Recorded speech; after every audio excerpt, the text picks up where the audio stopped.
All right, when we're live. Happy Thanksgiving. Happy St. Patrick's Day, everybody. I know, off the gates, I'm just crushing it. I am thrilled here today to have Jess Tierney, CEO at Verifast. We've had a couple thrilling, just really cool conversations digging into the whole fraud management and fraud escalation pieces. I know Don Beveridge wrote a ton about it in his 20 for 20 just 2 weeks back.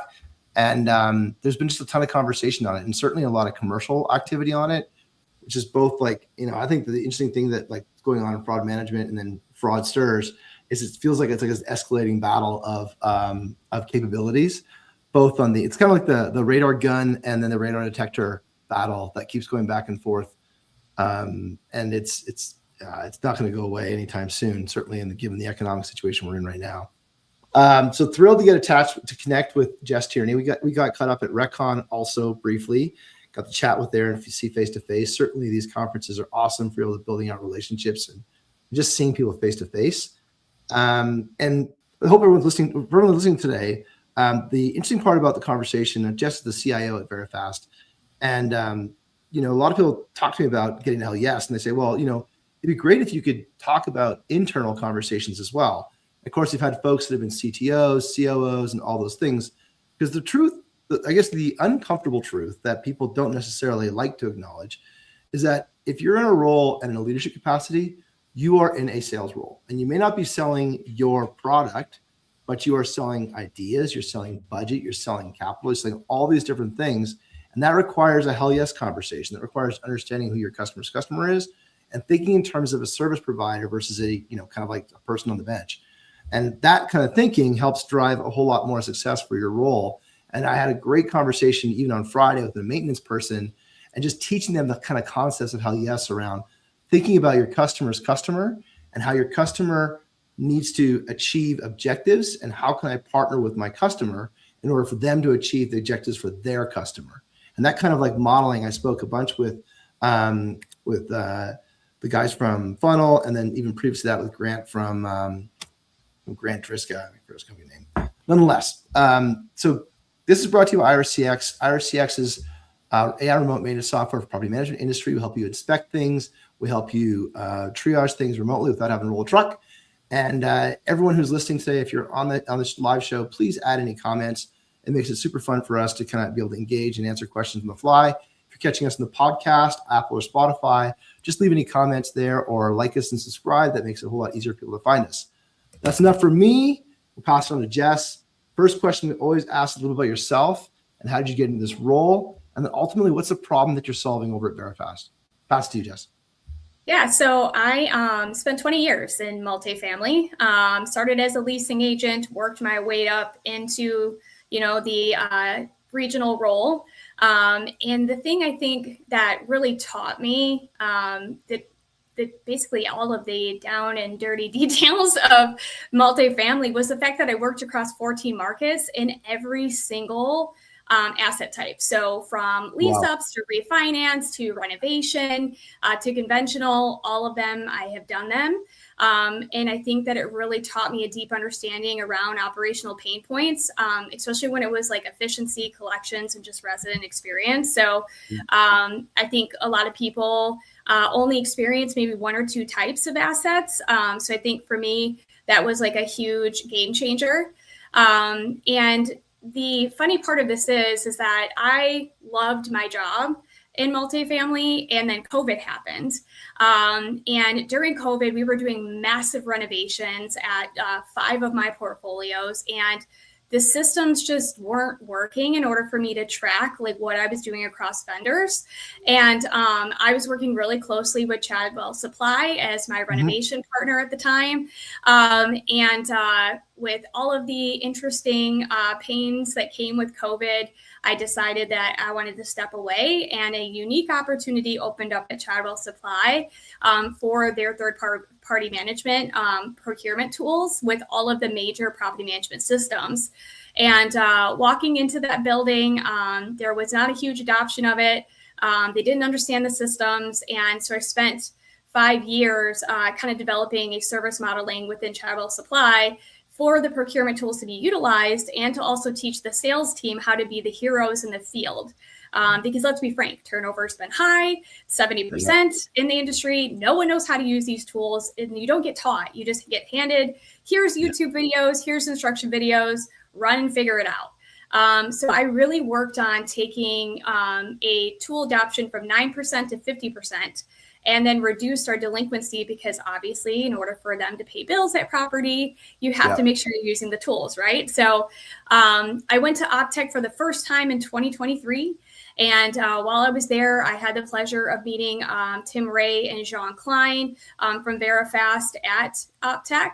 And I was talking with a mutual customer with Jean Klein, and she kind of got to hear about what I worked on, really hard when I was at Travel Supply.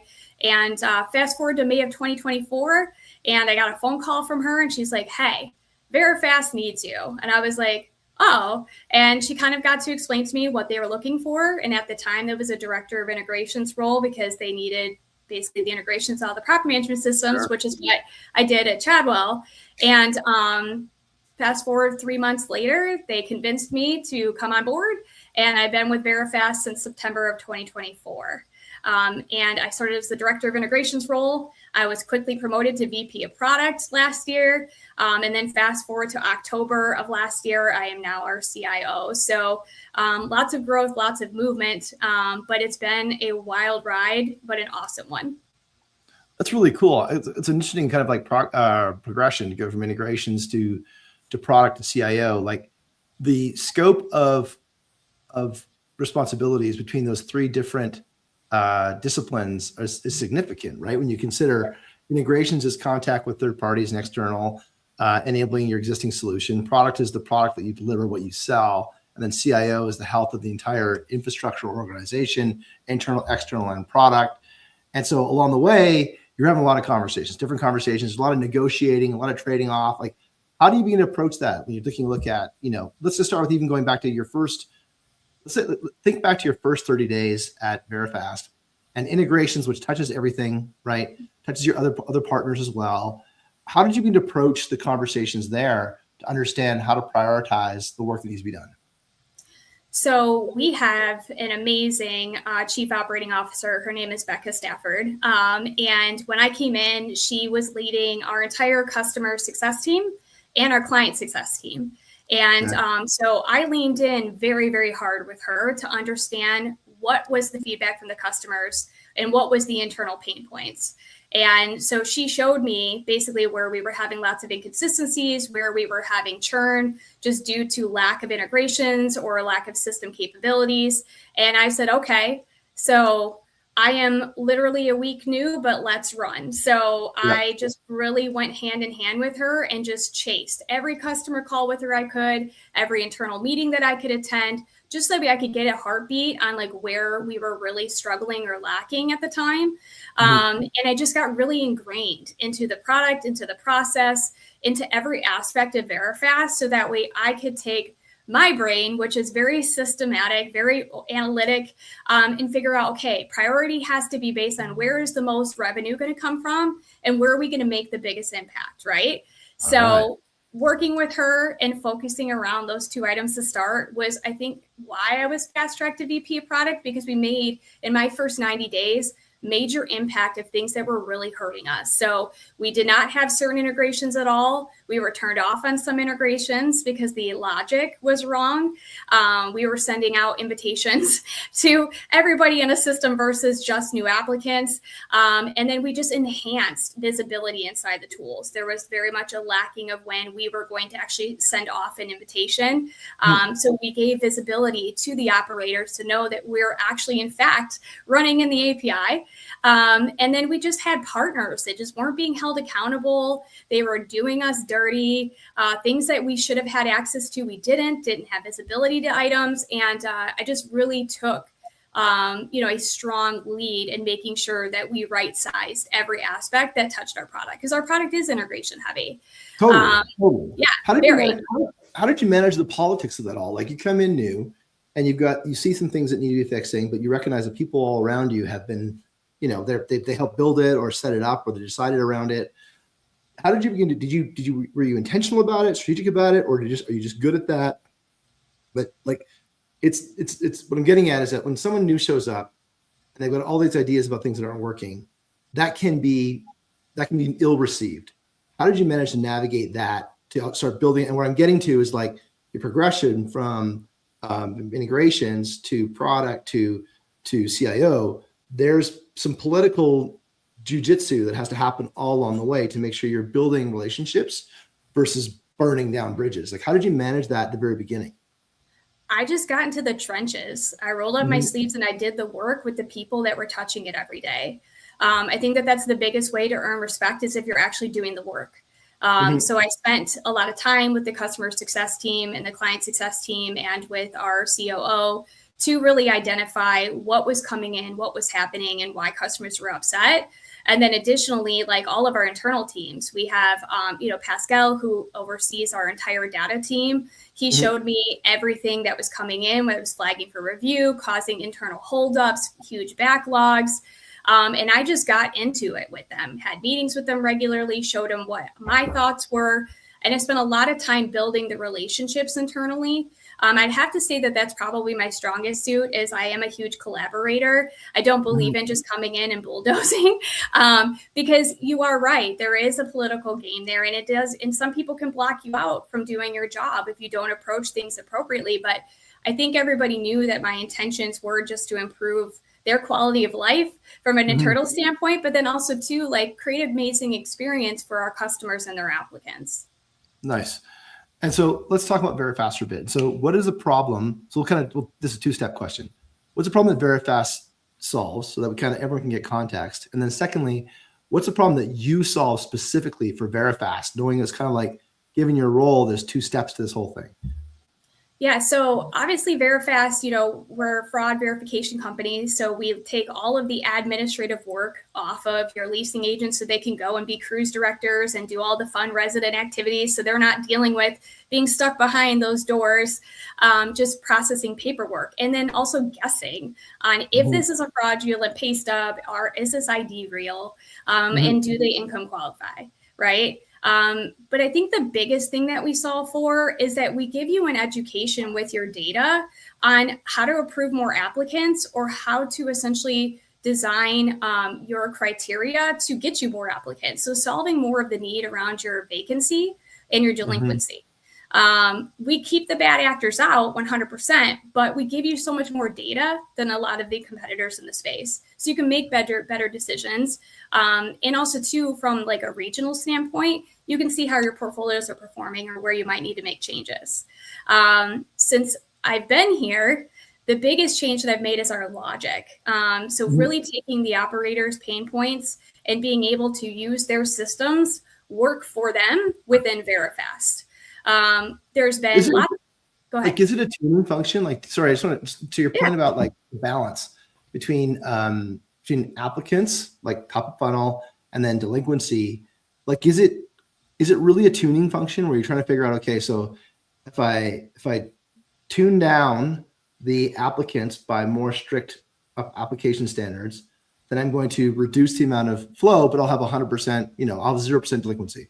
Okay, that's no good if I've got like 70% vacancy. So is it really kind of like a multivariate model? We're trying to figure out how to model the applicant structure or criteria, qualifications, all that stuff there, so that I can tune for occupancy and then tune for like lack of delinquency. That's the algorithm we're trying to work through? Correct. So we basically take all of the data from your property management systems to essentially show you, where you're maybe just slightly missing the mark. So like, for example, like if you're 3 times the rent, for your income qualification and this person is just shy of it and you're seeing a lot of declines because of that, we're going to show you in your data, hey, you might want to adjust to like a 2.7 or a 2.5 times the rent because you would actually qualify more people. And the other big piece that makes us so unique in the space is that we actually show you your free net cash flow because we look at your debits and your credits when we're doing income qualification.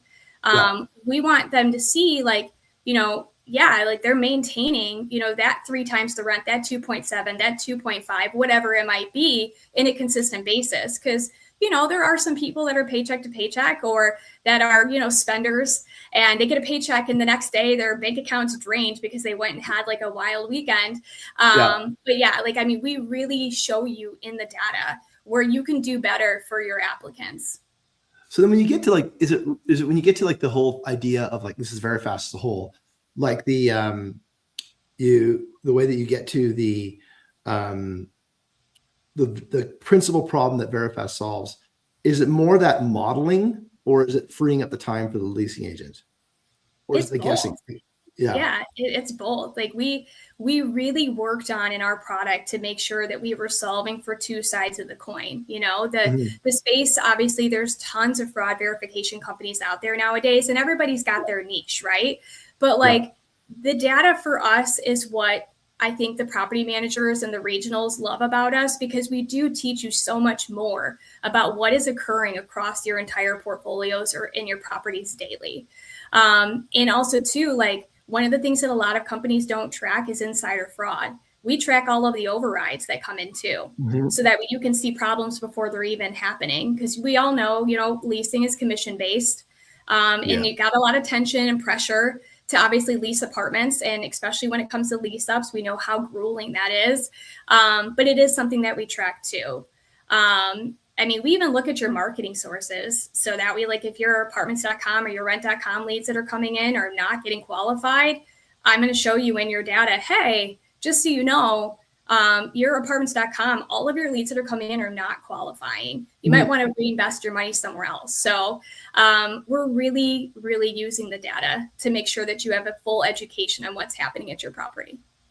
So, I mean, I think it was interesting to your point about the triple threat of let's say top of funnel volume, acceptance criteria, vacancy, occupancy, and then delinquency.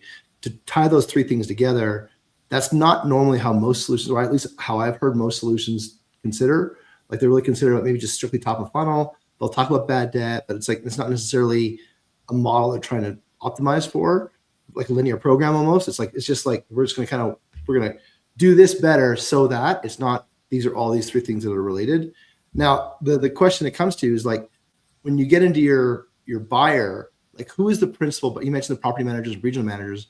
Are they the principal buyer? Like they have available budget for this kind of solution, or does it go up to the asset manager and or VP level? We primarily focus on asset managers and VP level when it comes to obviously the major management groups. But obviously, if there's mid-market, there are property managers that do, become the decision makers. So we're kind of like a wide range of, where we would start to essentially sell. So when you get into the CIO role, I hope this is exciting for you to share. Like, what kind of, when you go about your customer, so who is your customer? Because CIO can be a very dynamic role and defined differently everywhere, even though it has the same title. How do you define your customer as a CIO role? So for me, I think it starts with the partnerships, right? And then the applicant experience. So like I'm focusing on the people that are actually going through the product. And then obviously the property managers are another part of it because they have to review the data and the dashboards as well. So it's a mix for me. I focus really on the experience because applicants are going to go through our ID, bank, employment, credit, criminal. And if I'm seeing Trustpilot reviews that are not ideal because there's product issues or partner issues, then I obviously need to deal with that on my side, right? There's a system issue, an integration issue, whatever that might be. And then if a property manager is saying, hey, this data doesn't make sense, or I'm not understanding how to review this or look at this or how you're calculating that, then I need to spend the time to obviously make the product more understood and more simplified for them to know what they're looking at to make their decision. So I feel like my customers are everybody that uses our product. And then additionally too, we obviously have to be good to our partners. So making sure that their integrations are working within our solution is going to be super important too. So you take a look at the internal team that rolls up into you. How are they, how do you end up, I'll use the word negotiate, but it's intended to be respectful of the things that the decisions we got to make. But like, how do requests come up to you? How does budget come up to you? And how do you go and negotiate that both upwards for budget or for, you mentioned earlier, revenue, but like this internal spend that you're managing as a CIO as well. So how do you begin to negotiate those budget allocations with your leadership, then ultimately the product teams or the development teams or the infrastructure teams, integration teams? Like, how do you begin to kind of allocate and think about how we're going to be able to allot capital for various pains, problems, opportunities? So when things are brought to my attention as a need, typically someone's bringing a product idea to me. So like, whether it's an AI tool or whatever it might be, that's going to help them perform said function or improve a quality of life. I then spend the time to try to vet other solutions around it, just so that way I have a clear path and understanding of all the different use cases. And there might be a different product than what they brought forward that would be better and maybe less expensive.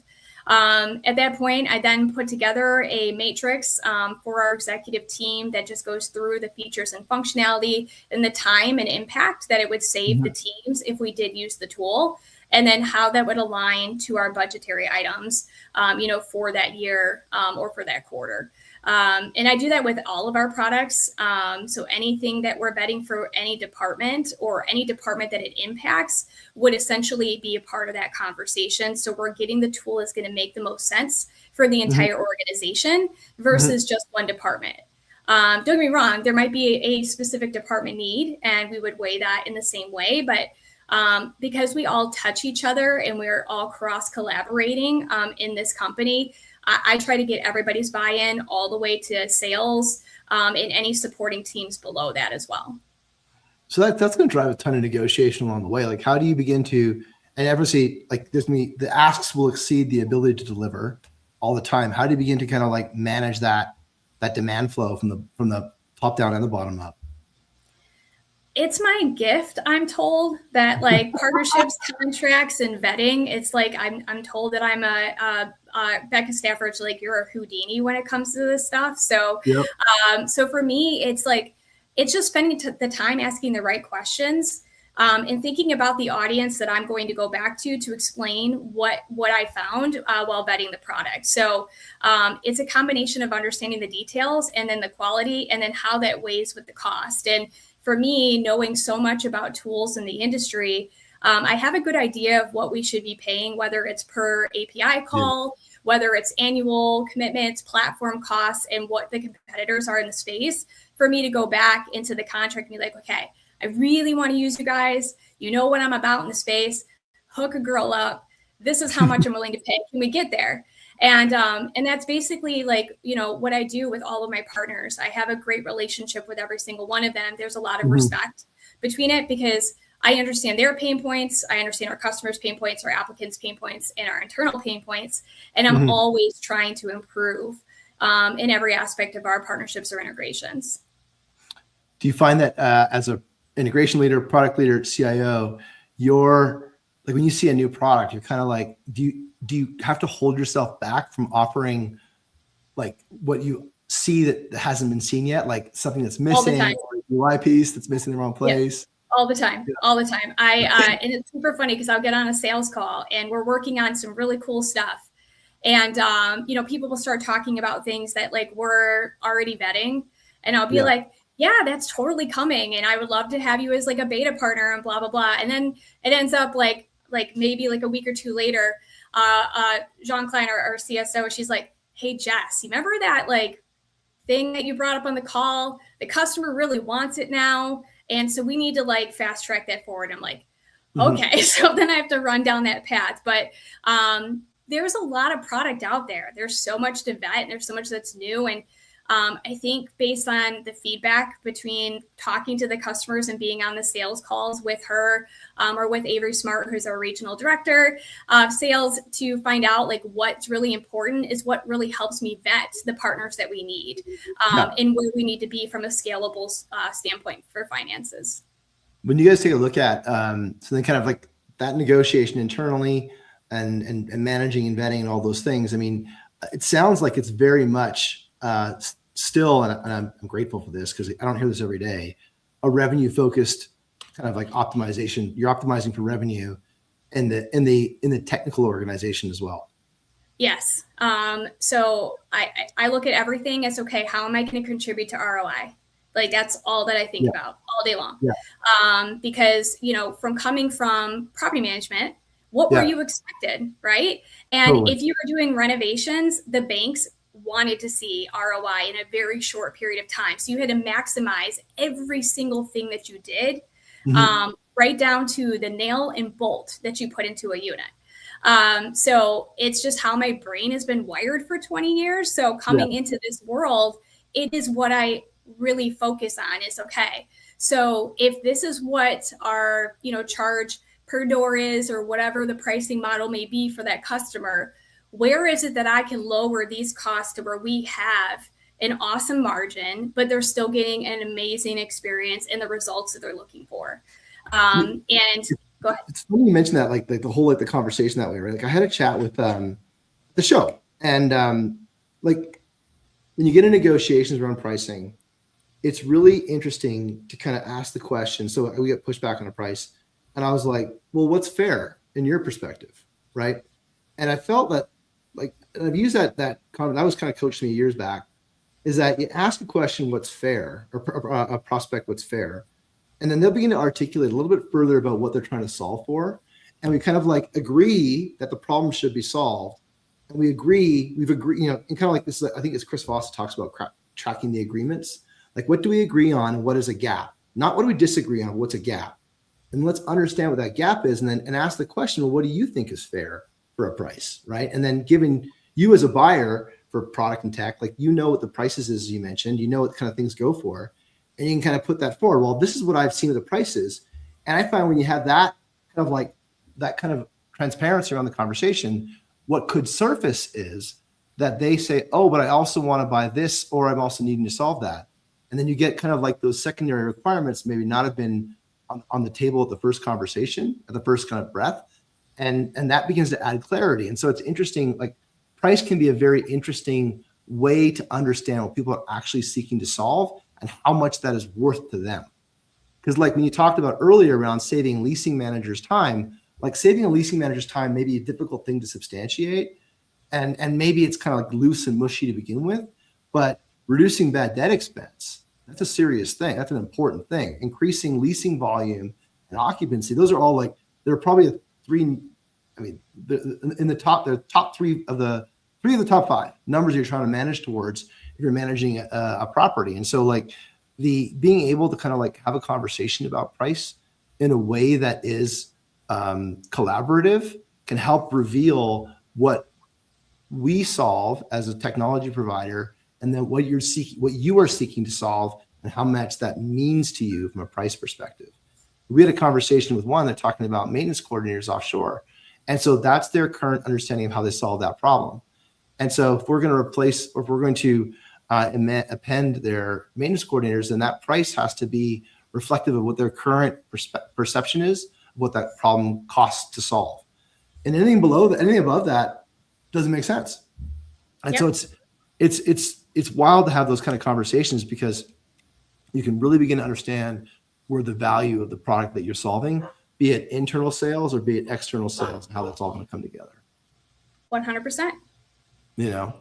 When you're out there and you're chatting about like structuring your plans and all these things, I'm sorry for my dog here. How do you begin to balance out the technical solutions? Like, what have you seen lately?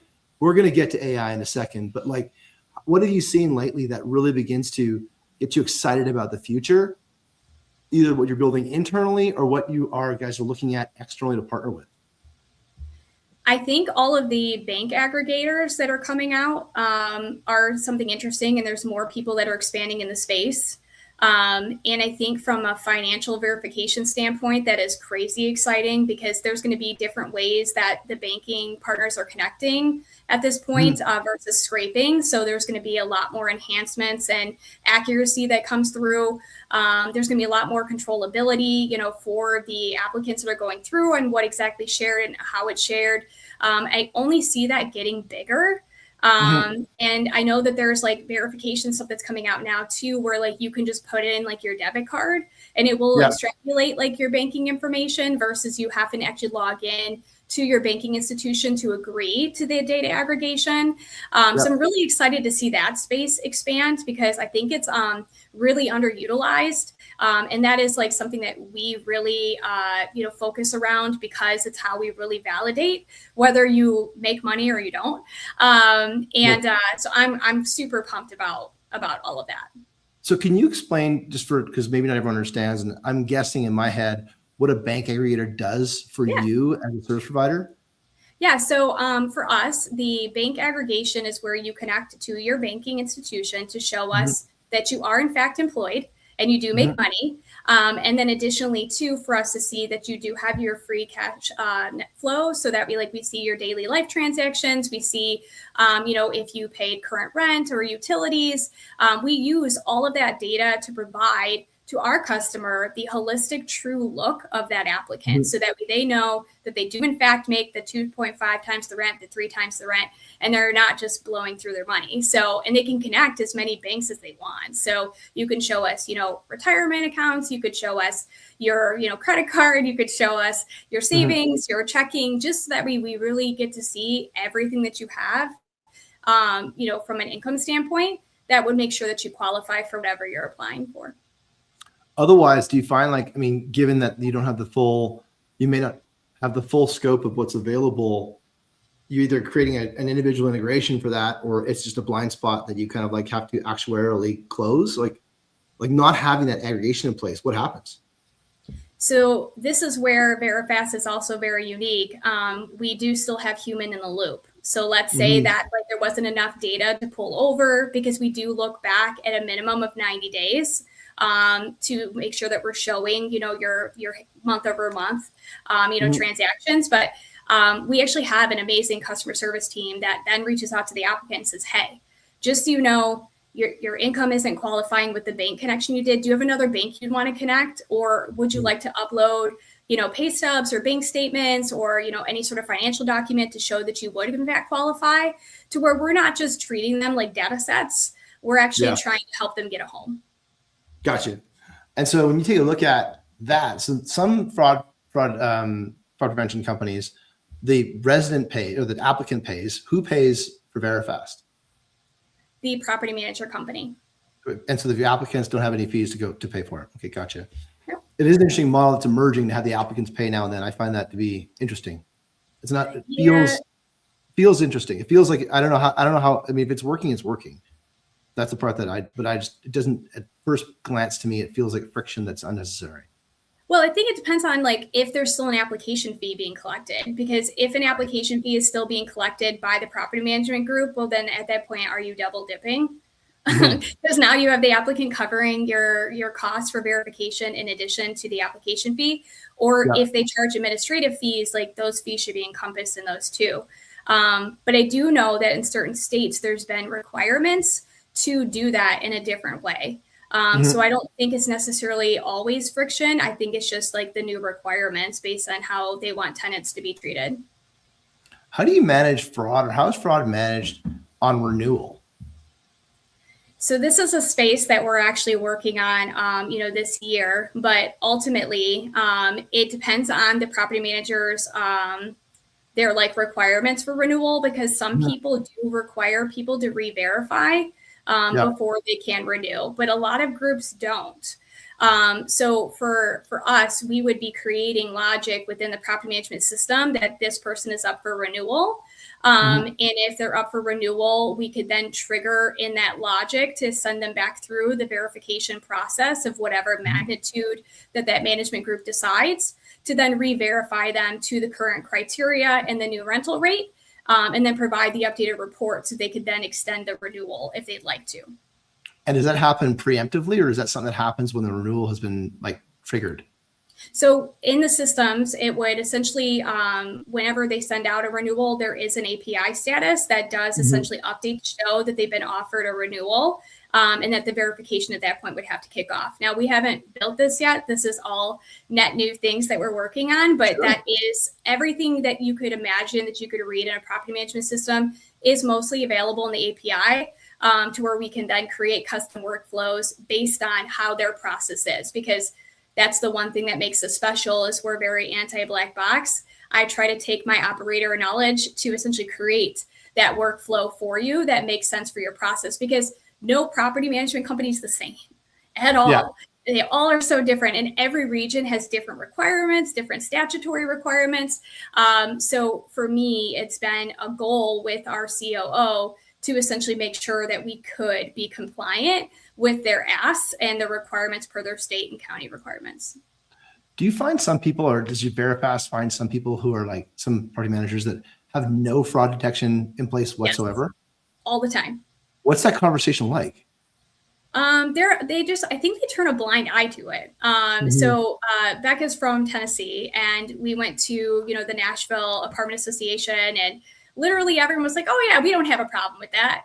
And it's like, no, you probably do. You just don't know how to identify it. But it happens every day.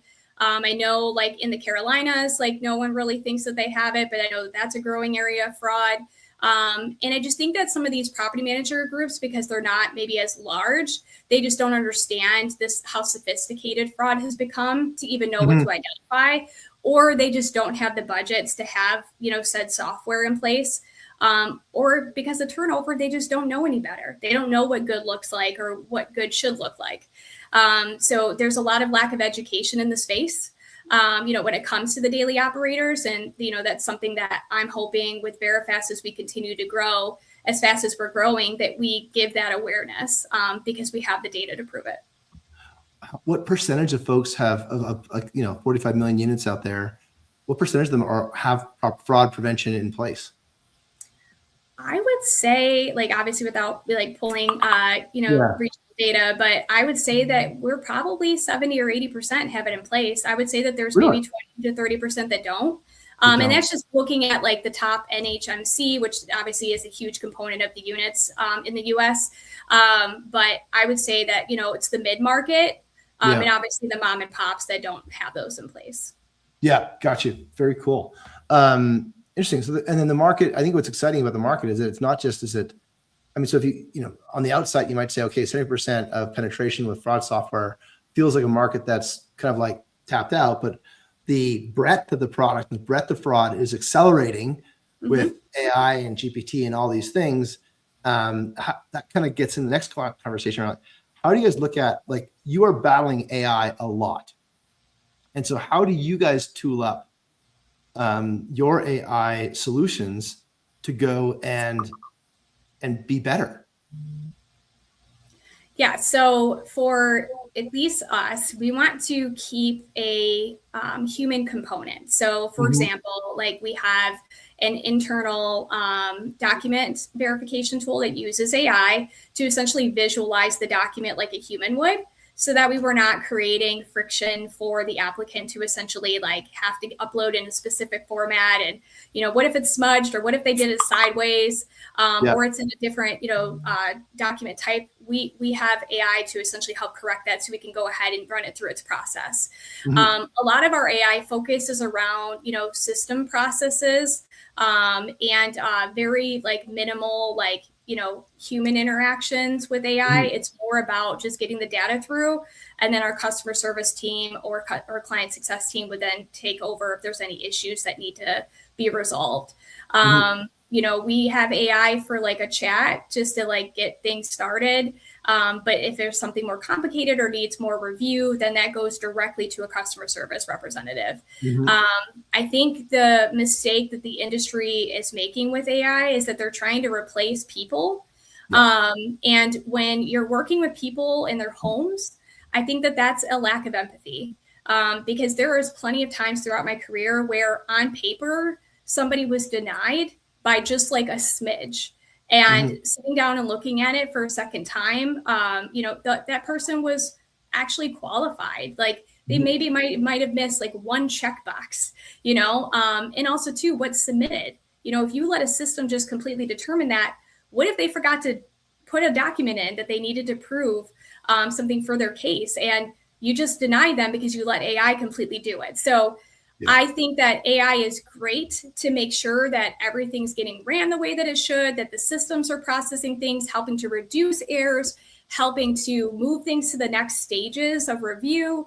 But I think that, you know, making AI make decisions is not exactly the right way to go when it comes to this industry. I think having a human in the loop is going to be very important. So we use the word recommendations, not decisions. Is that where you guys Yeah. kind of land? Mm-hmm. Yep. Yeah, I think that we're not. I don't feel we're in a place yet. And again, like I mean, both of us are not going to deny that AI is going to be where things are going to go.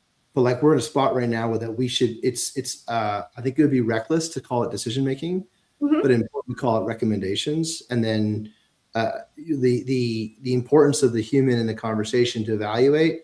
Eventually, we're going to reduce the amount of effort for those no problems. Like, you know, I like the whole idea of like there's 10% that are for sure no. There's 80%. Let's put it this way. There's like 30% that's for sure no, 20% that could be in the middle, and then another 30% that's for sure yes.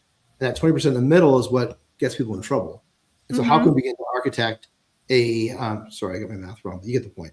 But how can we architect a solution that ensures that those 20% in the middle that are questionable have the right attention to it? So the question I have for you is, how do you guys manage, given that the AI and automation that's going to be built into the product, how do you manage the exceptions, number one? And then how do you trigger the exception loop, number one? And then secondly, how do you trigger the learning to improve the model that can, you know, so that those exceptions are considered going forward?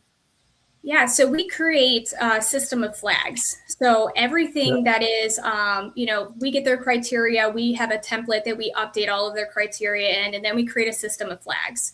And these flags are what indicate when something needs to go into review, whether it's, you know, an ID, and the review agent couldn't correct something or couldn't understand something, whether that was an income document or a poor connection, you know, had happened with the bank.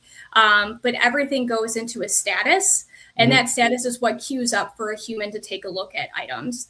And we can be as strict as these management companies want to flag things, or we can be as, you know, non-friction as they want us to be. But we created a whole system around this just to make sure that we didn't have something go through that shouldn't have gone through. It might have needed more insight, or that we basically said that this person was declined because they didn't meet the income mark, but really the document just didn't read. So we've created a whole logic system to essentially be the backbone of any AI tool that we put in there. And Becca Stafford, our COO, like, I'm not exaggerating, this woman like lives and breathes in AI. And she has created all of these insane prompts, all of these insane compliance requirements. She's even made her own personalized AI dashboard to help look at things and have reporting for all of what our agents are doing. But yeah, like it's been a lot of learning. And I think that it will change the more that time goes, the more the tools enhance. But we are ready to continue to iterate because we have created that custom logic to make sure that we're looking at things before it goes to the next step. When you guys initially implemented, did you guys design for human in the loop at the outset, or is that something that kind of like emerged as you began debugging the preliminary decisions or recommendations? So we had already determined that human in the loop was a differentiator in the space. It was like one of the biggest complaints we had heard when people were coming over from competitors. So we just designed how the human in the loop would work with the systematic, you know, automations that happen. And where someone needs to pick up, or, you know, where AI can like sense a level of, you know, someone's upset or frustrated or can't get through a step. We have automated those things to essentially alert somebody to then step in to help them get through. But I think we'll continue to iterate this as we go. But like first launches in, we already knew that having someone to be able to talk to when you're struggling with the system, because let's be honest, there's so many different walks of life using these tools now, and not everybody is technology savvy. So having a human in the loop to help that is going to be super crucial, even as AI grows. Well, and I think what's interesting about like the concept of human in the loop is that like we're going to get to 100% certainty or 99% certainty on certain tranches of work, right? And then that becomes fully automated. But then there's going to be continuously new tranches of work that, so it's not like you're trying to get to 99% or 100%. It's like asymptotally not really practical to get to 100% on all cases as they present themselves. But it's about carving out the cases into subcases and getting to 100% within those subcases, and then seeking to kind of inject that human in the loop, because new cases will come in that you'll be at like 65% confidence interval on. And those 65% confidence intervals, those will have more human involvement. And so like everyone listening, like this AI iteration is intentional, right? I mean, and it's funny to hear about other organizations that don't necessarily disclose that they've got humans in the loop, Facebook, Instagram, whatever you want to do from a social perspective. But that human in the loop is a critical inflection point for quality, because like we can't just think about speed, because speed without quality is reckless, right? And so if we put that human in the loop with the kind of like off ramps from the existing process, so we can begin to do the work that needs to be solved, then we can optimize for those next tranches that emerge that have lower confidence intervals. And that's where I think that is exciting about AI. The most exciting thing about AI is it's not the work that we know we can do today that makes me excited. It's the work that we don't think we can do with AI that's going to be automated as we begin to kind of hive off the work that can be automated with today's tools and today's data sets. And then as we begin to kind of like reinforce the indexing on current data that's coming through and it gets better, the recommendations give a higher confidence interval, then we can get into points where we're starting to automate stuff that we didn't think we could automate before. And that's the part that's like really wowing me. Is when I think about what's possible, it's really about what we can do today and what is going to eliminate that workload from the site, from the people, from the applicant, from everybody, and from general work. And then what's going to emerge is stuff that we weren't able to do. Like it's like the pie is going to get bigger. The size of the problem is going to get bigger because we've got tools that we are able to solve it, the fringes of it all that never existed before. That's thrilling to consider. It is. Yeah. Like when you look at your models and like, you know, you talk about going back to your open conversation on the black box, right? I, like you, done integrations for a big part of my life. ETL have always had concerns around black box transformations. And so when you take a look at what you mentioned earlier about like the system of flags, review flags, we're extending the row of data with the original source into the transformation logic that happens along that iteration. And then that transformation logic shows the math. It's kind of how we used to talk about it, show the math with the result set that begins to drive the recommendation/decision. And that's the exciting part about what you guys are working on. I think that like what's interesting about from our side, from a maintenance perspective, we're leaning a lot on the leasing side of the business to break down the barriers about what's possible. Because when we talk about maintenance AI, that feels even clumsier than leasing AI because it's less digital, it's more analog by nature, it's very contextual. Whereas, you know, there's no form and boxes in maintenance. It's kind of like just like stuff in the real world. But what's exciting is that because of the path that you guys have proven in leasing, fraud detection, all those things, it's opening people's mind of what's possible within maintenance and inspections, which is kind of the other side of the equation. So thank you, everyone inside leasing and fraud and all those areas that are more digital than the maintenance space. Because had you guys not paved that path, it would have been virtually impossible for us to bring up the maintenance side of the equation, because that is kind of like that outer rondial of what's possible when you consider technology, data, and AI.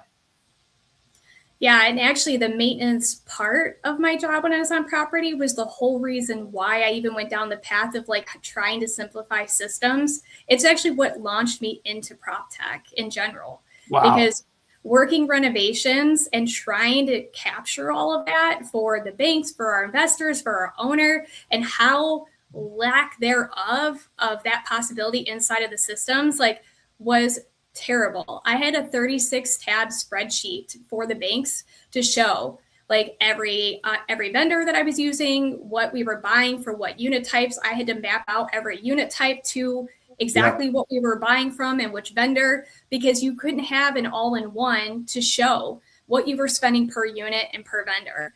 And so I created my own way of essentially being able to show that, because it wasn't possible, and the banks wouldn't give us draws unless I could show that. When you're through renovation, the bank isn't just going to give you money like at whim. You have to show them, and then your rents have to forecast to be able to accommodate that stuff too, right? So the bank sees that you're going to be able to pay your loan back, right?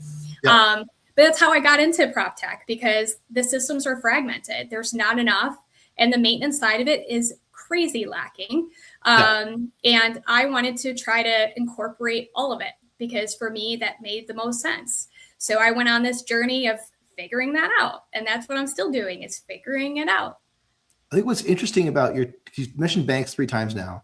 And not everyone is super connected to the debt part of the model. And I've actually had a few debt folks on, and want to have a couple more I'm coming on in the future to talk about how because debt to me is magical when it comes to real estate, right? If there was no debt, there would be no real estate. And you talk about how you're building, you just talked about bringing in like spreadsheets and operational level spreadsheets to show the banks from Reno Draw.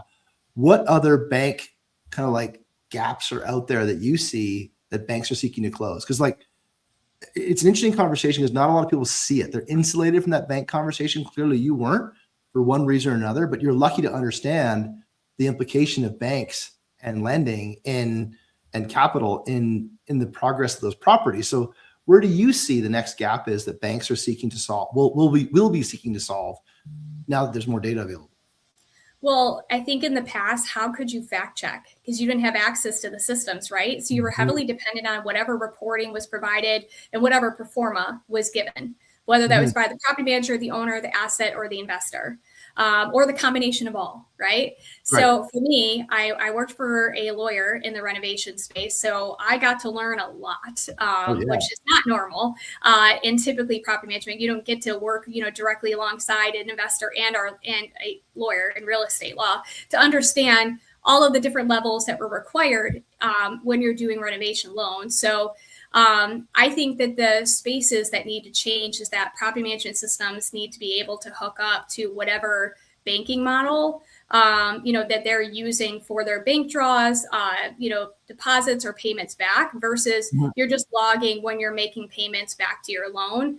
I think that if banks could see essentially how your property is performing in real time, whether it's renovation, whether it's lease up, I think that would automate the items, instead of having to compile that every single month to basically say, hey, I'm ready for my next 2 million to renovate. This is what I'm working on. So as much data as I could push back to them to know which units were being renovated, when they were being renovated, when somebody was moving out, the days of vacancy, the loss of vacancy, that way they could do the calculations to see what we're asking for and why and how it makes sense. I see that would be the next step in the financial future. I like what you've said here, because we're talking about bridging the balance sheet and the P&L together with the banks, right? The third party of the banks, which has always been a gap, because there's so much summarization that happens on the account side, like the GL account side on the balance sheet, accounts payable, accounts receivable, all those things, like cash, available cash, whatever. And the P&L has all the detail, but the balance sheet has all the history, and they don't really reconcile that well naturally from a pure accounting perspective, much less property accounting. And that is a gap, now that you mentioned it out loud, because like they're just, and this I'm trying to figure out, one thing I'm trying to figure out that's happened over and over again, this is in the renovations business, is that vendors talking about not getting paid. And I don't feel it's intentional. I feel like there's a structural problem to it. And I'm trying to think through why vendors are not getting paid. Separate conversation, but maybe you can think about it for a bit too. Because I'm trying to think about how we can make sure people get paid on time, because it's something that's affecting like the industry as a whole from a vendor perspective, but it's not clear to me why it's happening. And it feels like the fingers being pointed everywhere. I feel like the issue is a lot to do with data and structure, but I don't have that information just yet. So if anyone's listening that knows why or is suffering from that, let me know, because I'd love to kind of dig in and follow the money, because I think it's a follow the money exercise. It's not if we could follow the money and figure out, maybe it is a case that the data of the renovation hasn't been surfaced to the bank yet, so they're unwilling to release the funds. So that means the vendors can't get paid. Maybe that's the problem, but I'm trying to figure out what the problem really is. It's a part of it. Yeah, it's like it's a part of it, but it's also a chess game. Obviously, like I had to cut the checks at property for all the renovations. Like some places have an accounts payable department, and they only do check runs twice a month. And since a lot of people are still using snail mail for like delivering invoices and other items, or if they're not using their systems appropriately like they're supposed to, there's always going to be a delay. So that's why when I was at Chadwell, I really hyper focused on using the tools because it's instant. You send it in, you assign the GL codes for them. It's all mapped to their budget items already inside of their property management system. They can submit that to accounts payable or cut checks with however their operations are. And a lot of vendors do not do a very good job on helping with that at all. Totally. They are part of the problem. I would agree, they're totally part of the problem. I know that. And having to figure out taxes for your vendor bills across several states takes up a lot of time. There are vendors still today that do not give you tax line items for every budget item. That is wild. Could you imagine having to know all your tax brackets before you compiled your bills to pay them? So I think that there's a level of archaism on both sides. I think that there's old school management, process, the 2 check runs is not realistic anymore. The 30-day net and waiting till 30 days to actually send a payment is a game that's played. I was like, there's so many components to this. But to your point, if we could essentially marry up banks, with the systems, and essentially they could see what bills are supposed to be paid each month and when they're typically paid and roughly the amounts, it could be allocated and automated if those items were ever brought into fruition. Oh, wow. There's a whole separate conversation there. This is like, there's tons of that to dig into. When you take a look at, when we're wrapping up things here, so for starters, thank you for the conversation today. We've gone from fraud management, leasing side of things, dug into your Chadwell background, dug into the black box of AI, dug into integrations, dug into your managing of expectations and negotiating budget back and forth from an internal perspective, a revenue-centric perspective on decision-making, and ultimately talking about operations and the balance sheet gap.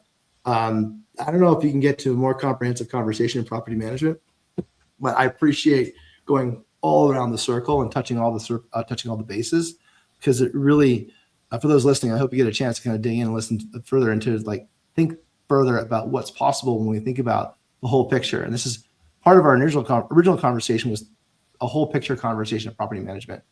And I feel like we often get stuck in our silos and lose sight of the overall bigger picture, right? Of all the stakeholders or all the people that are involved. It's not just a leasing function or a maintenance function or a renting function or a whatever insurance function or a lending function.